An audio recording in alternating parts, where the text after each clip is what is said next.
Welcome to Pindar Poetry. We hope you learned something new. You start by opening Facebook and going straight to Marketplace. This puts you where location controls live.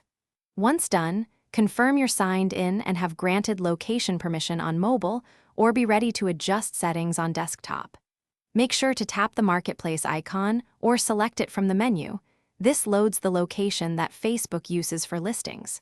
If permissions are off, you'll adjust them now so listing results reflect your intended area rather than an old saved spot. You now change the active Marketplace location to see different listings.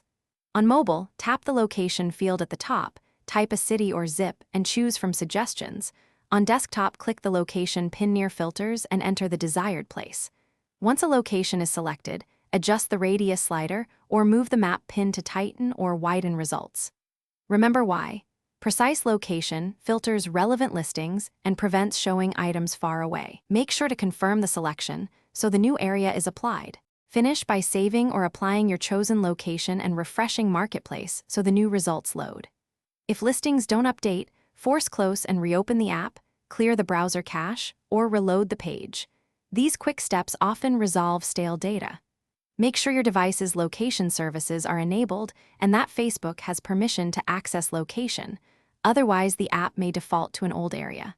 If things still go wrong, toggling permissions off then on usually forces a fresh location read. Thanks for watching. Consider subscribing if we helped you.